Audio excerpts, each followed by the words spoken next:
Bill Pinson, a former Baptist pastor and executive from Texas, once remarked, "The measure of an experience is not how high you get, but in how straight you walk when you hit the ground."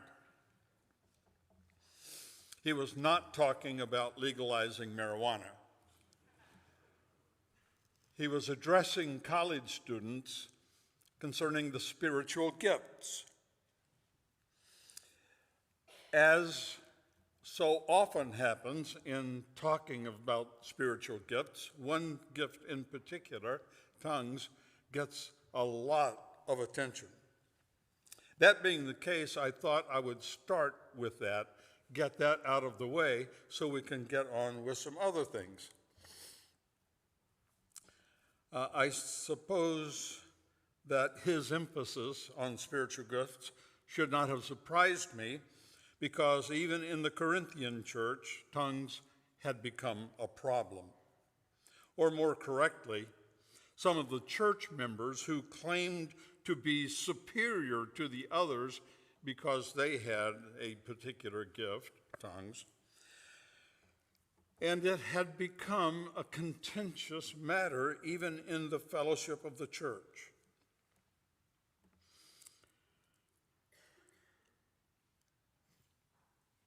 In my study of tongues, which has been rather extensive, I grew up on my mother's side with a grandmother and aunts who were members of a United Pentecostal church.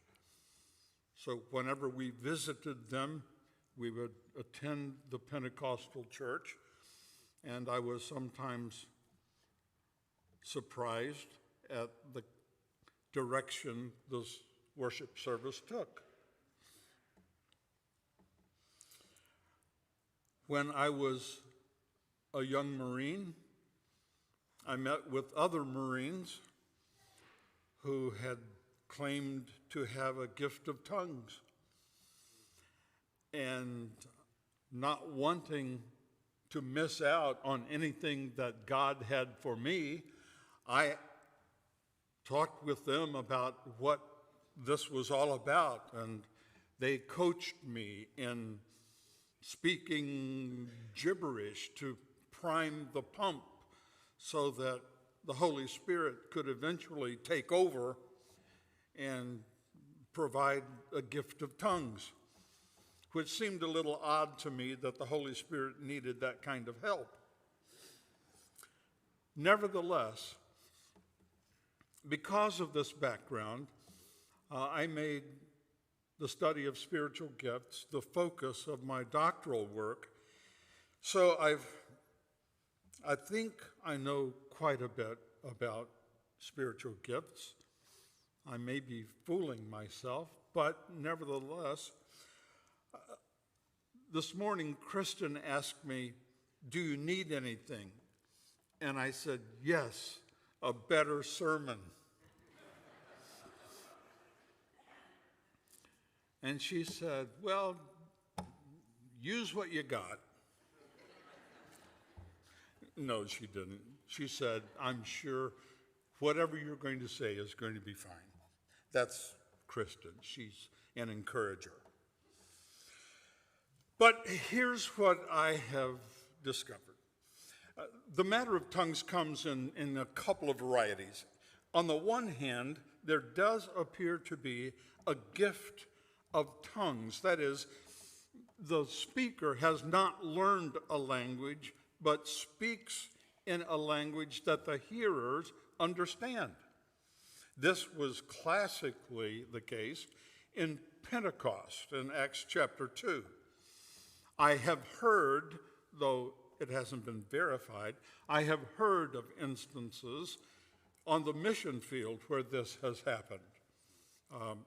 And as I say, this is only hearsay, but I don't doubt it.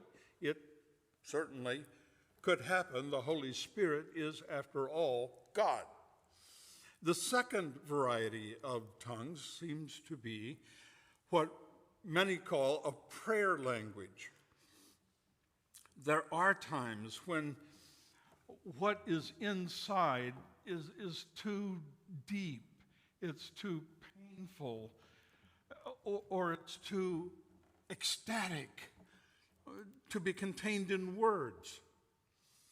Like when Patrick Mahomes, not Henry, when Patrick Mahomes flicks a no-look pass to Travis Kelce for a touchdown, you should hear Connie. She whoops and hollers. She doesn't need words. She doesn't have words. It's beyond verbal expression. There are times when our burdens are too deep to be contained in words. And there are people who use this tongues, this prayer language, to get out what is inside. I do not practice this, although I have attempted to from time to time, and there are occasions when in my prayers I simply say, "Oh God," because I don't know what else to say. And God hears, I believe, what is inside that I can't verbalize. So with all of that said, let's move on to other things. The word for grace in the language of the New Testament is charis.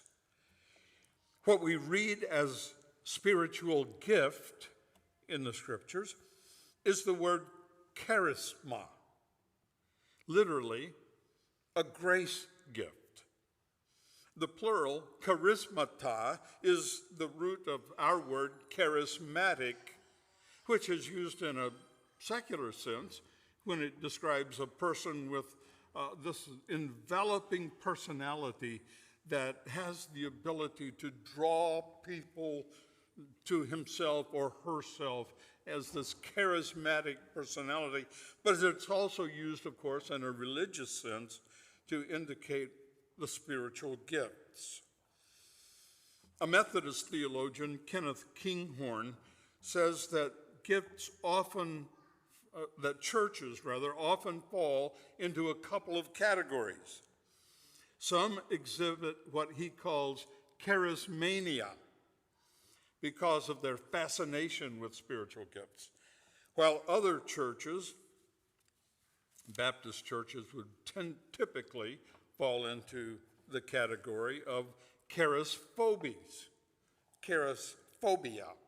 because of our ignoring spiritual gifts or even fearing spiritual gifts. What we want to do is allow the Holy Spirit to guide us into an appropriate spiritual understanding and use of spiritual gifts to strengthen what God intends to do in and through First Baptist Church of Waynesboro.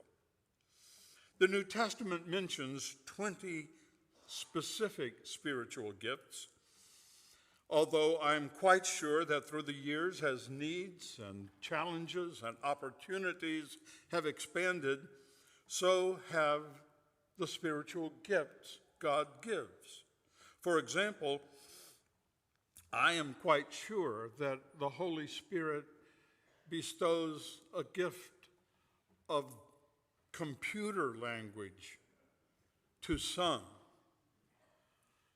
To me, it ranks as an unknown tongue, this computer language. But spiritual gifts are divine enablings that create proficiencies in certain areas and are used for the benefit of the church. In fact, they are given to the church through the individuals who possess them. In the Bible, And in this chapter, several gifts are mentioned. Prophecy, which we might call a forthtelling, not a foretelling as in the Old Testament, but someone who speaks, and it is as though God himself were offering these words, a forthtelling. The awareness on the part of the hearer that this is indeed what God would be saying. Apostleship, which might correspond to, generally speaking, a missionary or a denominational executive. Evangelism, giving, teaching, leadership, service, exhortation, mercy, wisdom, knowledge, faith, discernment, helps, administration, shepherding, miracles and healings, tongues and interpretation are all mentioned. Some scholars include another gift, martyrdom. To me, it seems that it's a departure from the other gifts that are used ongoing. Martyrdom would be a gift you use only once. From the scriptures, we discern certain principles that will guide us in the use of our spiritual gifts. And they would include, 1, God is the source of all spiritual gifts, and they are given to the church through the individual members who possess them. They're given by the Spirit, 2, at God's discretion as manifestations of God's grace. We can neither earn them nor beg God out of them. They are given by God at God's discretion. 3, every Christian has been given a gift or gifts. No one is omitted, no one is neglected, no one is forgotten. They are given by God to his people. 4, it is God's will that every Christian use his or her gifts in ministry and service to build up and strengthen the church.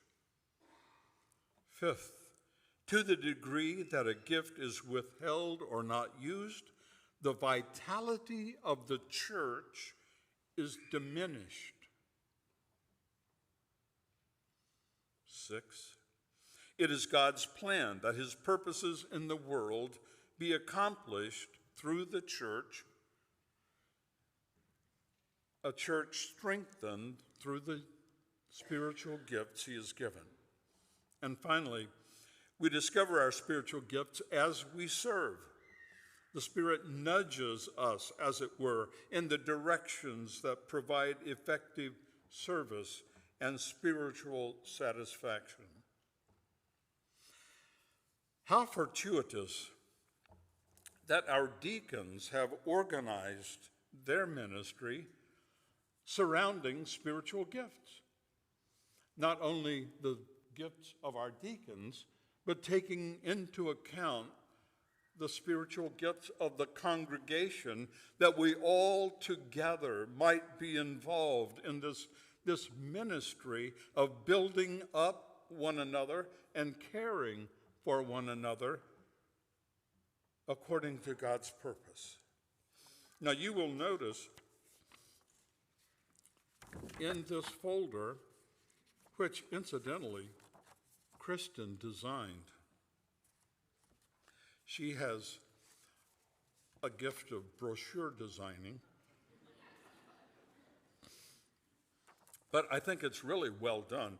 But you will notice here 7 categories, and you have the opportunity to put a check in one or more of those boxes, indicating that you will help our church by participating in that particular ministry overseen by the deacons. Connections.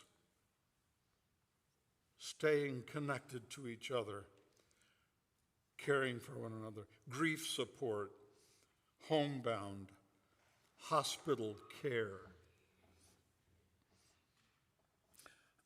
I've always wanted to do surgery on people, so I might sign up for that one.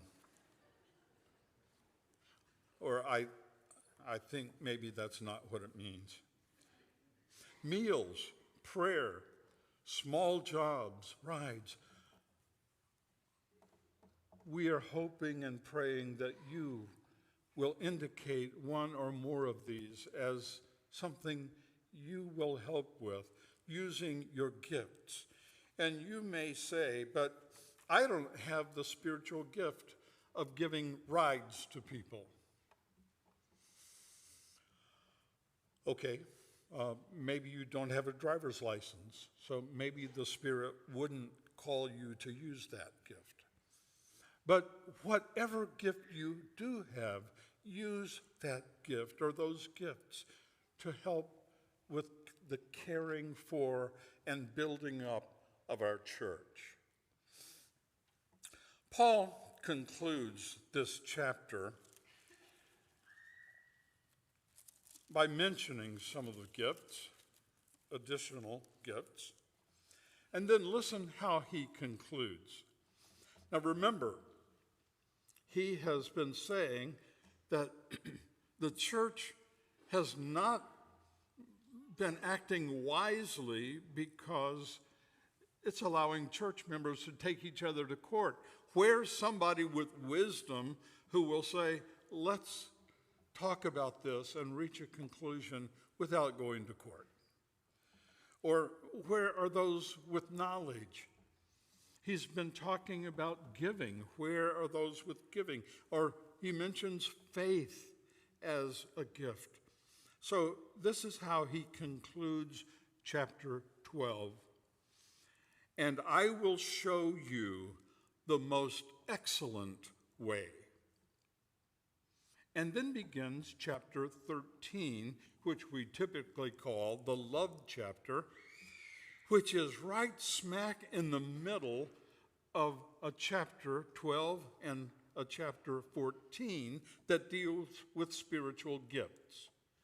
So right in the middle, he says, if I speak in the tongues of men and of angels, but have not love, I am only a resounding gong or a clanging cymbal, a noisemaker.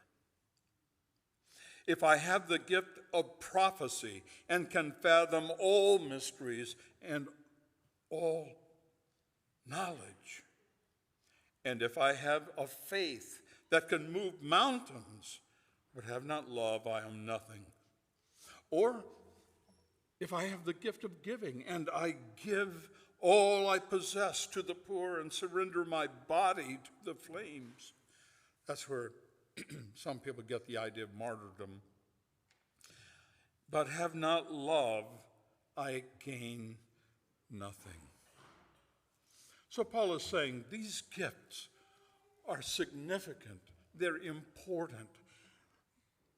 The Lord places these gifts in the body so the body itself will be strengthened and accomplished to do his will in the world. But if we do not have love, they're just noisemakers.